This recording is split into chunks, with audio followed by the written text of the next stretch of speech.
So today we have with us Misha Kotov. Misha is the principal product manager, and Misha is gonna share some updates for Adobe Commerce, which is open source. Welcome, Misha, and please take it away. Yeah, it sounds good. Hey, everyone. I've got some content to share that's pertinent to Adobe Commerce specifically. I was asking for Rule if that is fair game for this forum, and she told me yes. So I am here to share a little bit of information about one of our new initiatives that we're calling Storefront Services. The name might change, but that really won't matter. We're calling them Storefront Services because they will be SaaS services supporting and enabling better performance of our storefront implementations.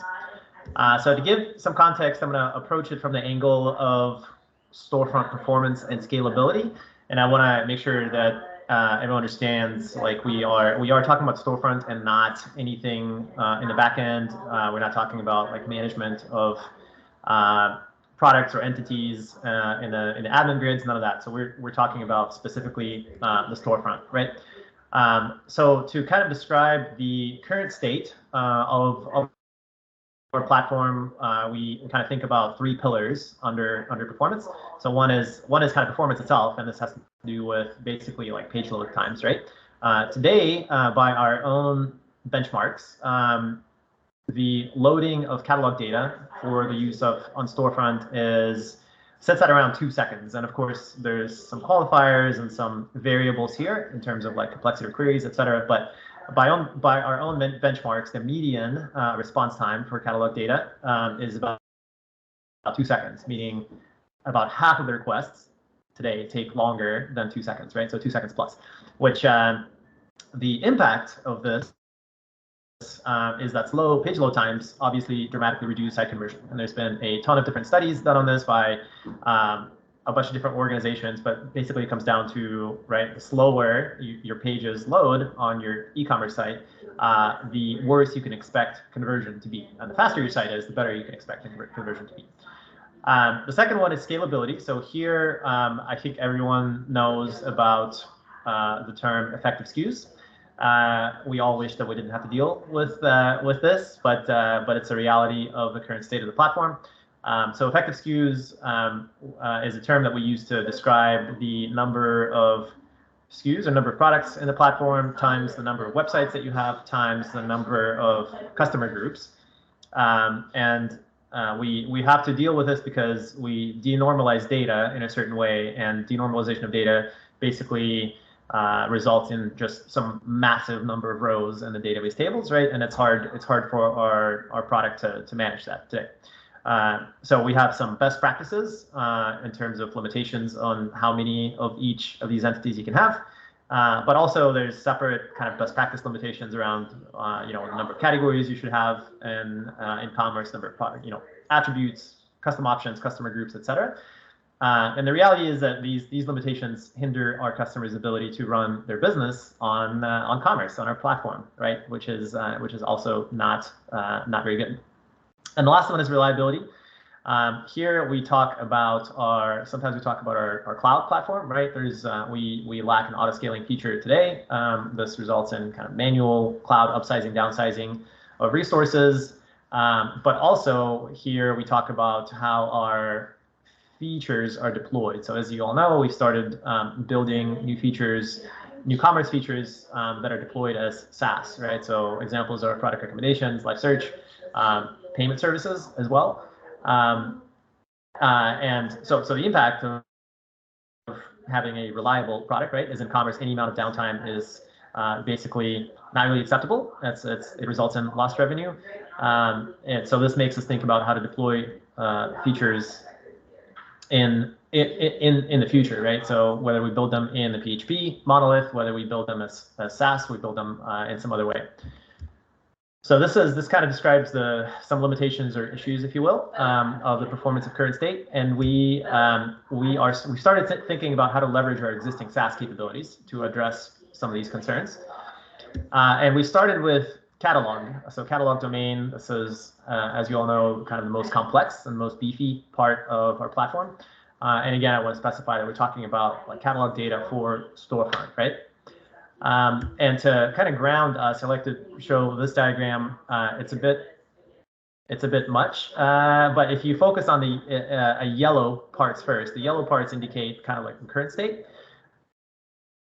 So with the emergence of headless applications, PWAs, AEM as well, custom implementations, we have this kind of decoupled architecture, right? So we have the monolith at the bottom, and then we have the storefront or the client at the top making requests. And in order for the storefront to render experiences, we need to fetch data from the monolith, right? And we generally do that using our GraphQL layer. And the existing GraphQL layer is designated here by core GraphQL, right? And these GraphQL queries, they fetch data to render, to paint these experiences on the storefront. The reality of these current queries is that the latency is not very good. Like I described, we've measured the products to be at around 2 seconds, which is not great. So we started thinking about how to use our established design patterns to make the situation better and to reduce this latency. And so the general idea is to put the data that lives in monolith, copy over to some storage where we can retrieve it very quickly, right, much faster. And this kind of design pattern has been around for a long time. I know even in the M1 days, our community has built solutions that are basically extremely similar, where I don't know exactly what they were called, but I know there's patterns where SIs and there's solutions out there that index commerce data into repositories or storage solutions like Elasticsearch, and then it's extremely fast. You have extremely fast retrieval times from there. So this is basically a very similar pattern. Again, the idea is to index data from the monolith into our SaaS systems. And then from there, we build services on top of those where you can call APIs and get this data in an extremely performant manner. So we're starting today with a service we're calling Catalog Storefront Service. Again, the name is subject to change because we have marketing and branding teams that like to voice their opinions on how things are named. But for the purposes of this presentation, I'm going to call it Catalog Storefront Service. It's pretty self-descriptive, in my opinion. So this data will be able to be fetched by an additional GraphQL API surface. So it's intentional that it sits next to the core GraphQL API surface. It'll be additional and it'll be optional to consume it, right? We're not going to force anyone to adopt it, but if you are interested in realizing some performance benefits, then it'll be there available. The only thing is that it probably shouldn't be larger than the core GraphQL surface. It's a thing. Box should probably be slightly smaller. That's the only thing about this diagram. And in the future, we were thinking about kind of the broader picture beyond catalog. We may build some other additional kind of service domains, right? Things like customer, things like tax, pricing, et cetera, et cetera. So the holistic set of these services we're calling right now, we're calling storefront services. Services because they will be built as multi-tenant SaaS services. So that's the general idea. Mishak, may I have a question? Is that okay? Yeah, please jump in. So for the first time there'll be a latency, but for the second time, because you're indexing the data back into the new design, so if next time there will be less latency, but for the very first call there'll be a defined latency, right? No, the latency should be the same for all the calls. If you're talking about the indexation piece, like that is something that runs separate. It's a separate process. There's basically like I simplified it with the indexation arrow, but it's basically like a whole kind of export pipeline that we have that will index data from the monolith. So the way to dive into that a little bit, the way that it works today, and it actually like that piece actually exists today for features like product recommendations and search. When a merchant first onboards and starts, installs the necessary components to make this work, there's kind of like an initial load of catalog data, right? Right. Like a bulk upload, if you will, and then from then on, there's like an ongoing process. It's just deployed as cron that listens for changes in products, and then it sends product deltas effectively into our SaaS systems. So once the data is in SaaS, there's no, like the first call is basically the same as any other call. I mean, there will be some maybe I'm not exactly 100% sure on how like maybe caching works. I think like some of these storage systems do have like built-in caching. So maybe like there's a very small difference in the first call versus others. That's possible. But as far as using and like invoking the service from then on, it should be relatively fast the whole time. Got it. Thank you. Thank you. Cool. Of course. Yeah, and feel free to jump in, by the way, with questions. And this is kind of an informal conversational session, so feel free to do that. Cool. So let me keep going here, just to level set on like the purpose of this new service, right? Is to provide rich view model catalog data to fully render these product-related storefront experiences. And to unpack that a little bit, what do we mean by view model catalog data? Well, we just mean that it's another name for the service could be a catalog projection service, because we basically we denormalize data and we store it in these systems, and then where it's easy and very fast to retrieve, right? So we support view operations, basically like view or get operations, but we're not going to support any like mutations or any sort of like write operations, right? So what do we mean by product-related storefront experiences? That's kind of a mouthful. So we mean shopper experiences, right? Like product detail pages, category pages, search results. These are called PDPs and PLPs sometimes, where you just need to fetch some data and then you paint the page, right? So beyond those, you can invoke the service, use the service to power things like product carousels and really any other place where product data is displayed on the storefront, right? So things like product data in your cart or mini cart, right? Product data like line items and orders or wish list or product compare, all those things where product data appears. And I think I've already mentioned this, but this is like the new service will be built on an existing SaaS foundation. We have most of this in place already, and if anyone has experience with like product recommendations, live search, effectively like that pipeline, the indexation pipeline is built, and we're reusing a lot of the patterns that have worked really well for those features. This service can work standalone or together with existing application services, so with existing features.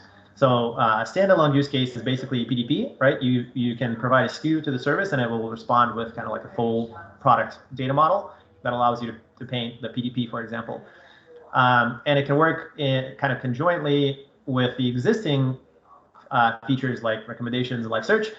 When those services return product data today, the product data representation of a product may not be exactly complete. We know we have the data you'll need like 99% of the time, but sometimes you need some additional data that we may not have today. So this is where this additional service can be invoked to provide additional product data. And as an example, like today, neither recommendations nor search provide ratings and reviews data as an example. So that's something that this new service can take on and provide for these services.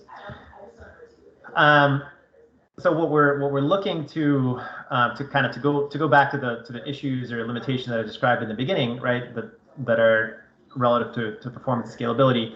We are looking to improve performance quite a bit. So we're looking to make it almost 10x faster.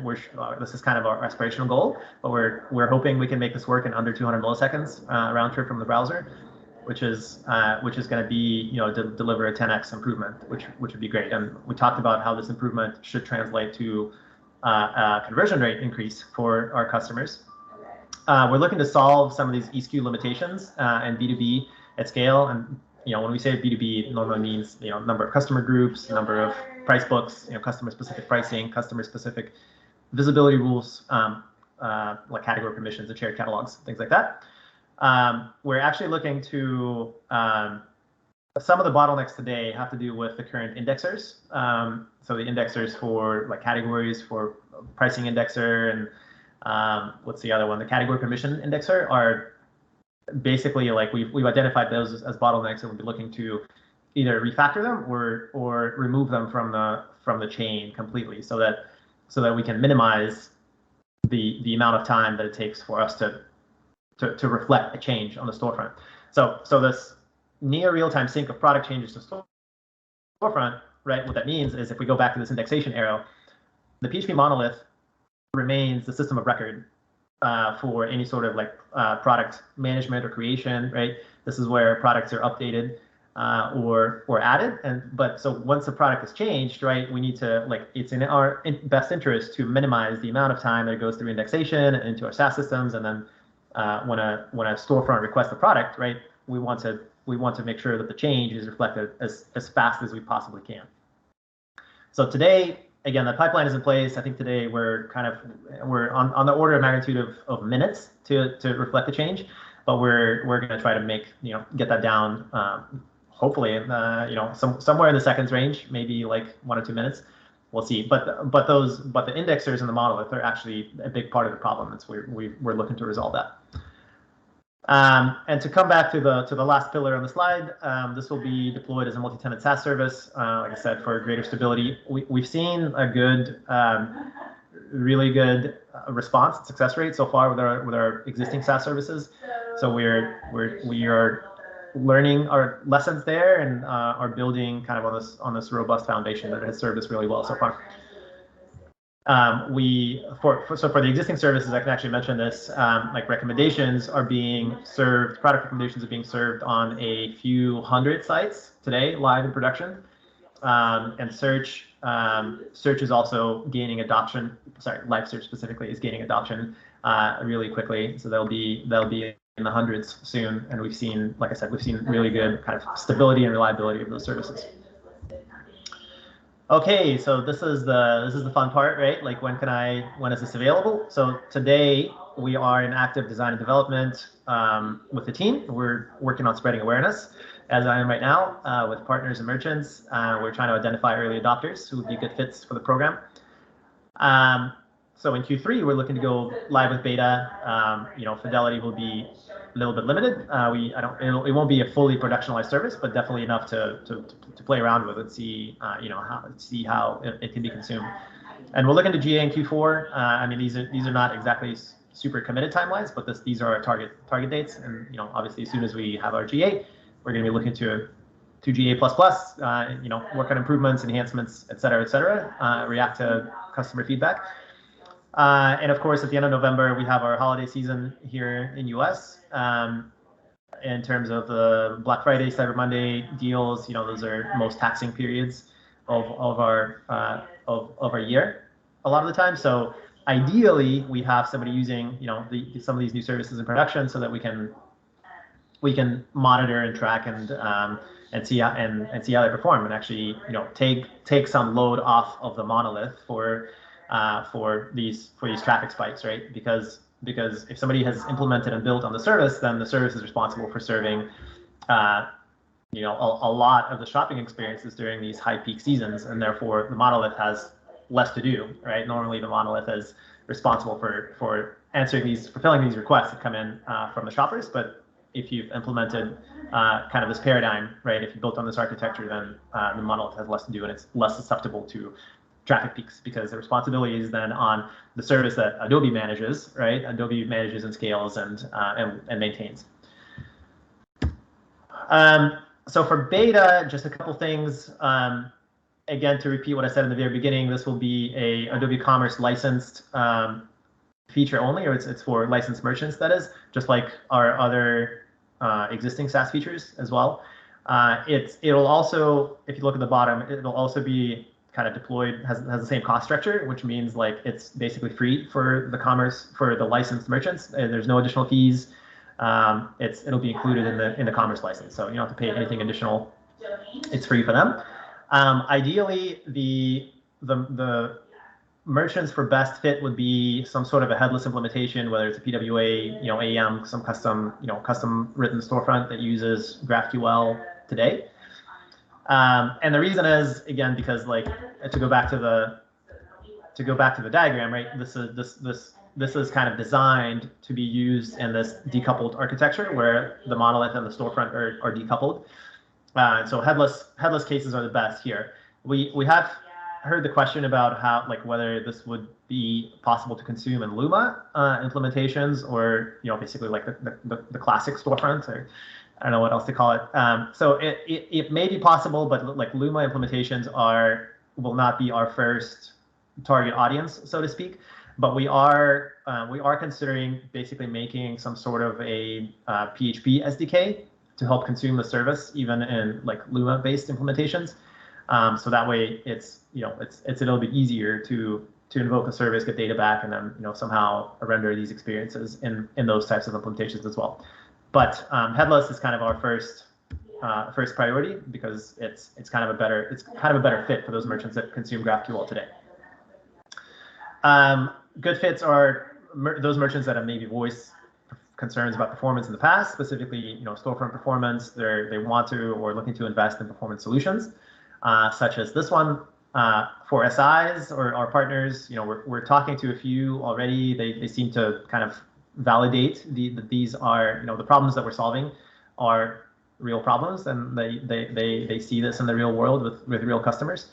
So we're looking for someone who's willing to spend some time on evaluating these solutions and provide feedback to us. Again, we're looking to go to beta around August, so the duration will be about 1 or 2 months. We're planning for 1 to 2 months right now, so it's kind of a time box exercise here. And then again, there's no cost to consume the service. Both partners and merchants, like licensed merchants and partners who have agreements with us are entitled to use this new service. That is it for my presentation. Do we have any questions about this new storefront services initiative? No. I don't see anything on the chat, but yeah, I mean, if anybody has, please feel free to ask your question to Misha. And Misha, can I request you to please give your email ID on the chat so that, if anybody is interested in beta opportunity and if you have any questions related to that, you can reach out to Misha directly. Yeah, absolutely. I did think that I probably should provide some sort of CTA or action item here for those who are curious and maybe want to reach out, or any of our partners on the line, or you have merchants who would benefit from this. For sure. So you can reach out to me. I will probably most likely be creating a channel in our community workspace as well.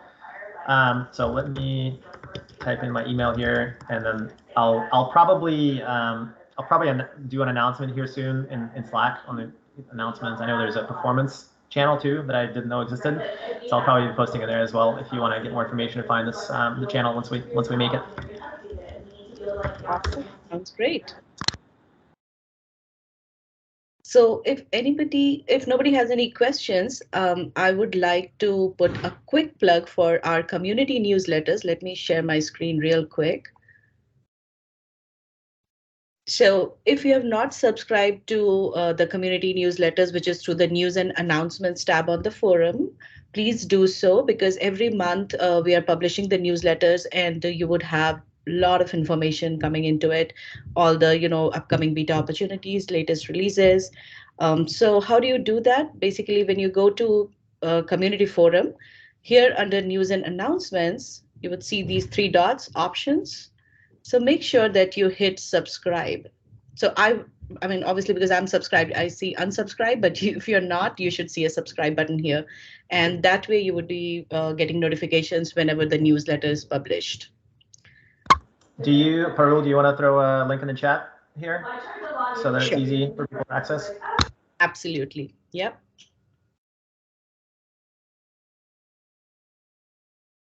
And actually, I'm going to put the link for the April newsletter, just so that if you haven't had a chance to have a look at it, you can do so.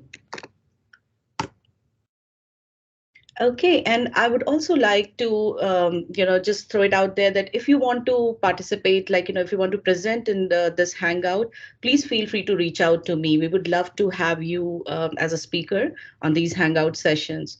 So don't hesitate, just let me know, and we'll schedule something soon. We got about 3 minutes left. Any questions? Any last comments? Anybody? Well, if not, thank you for joining, everyone, and I hope to see you all next time.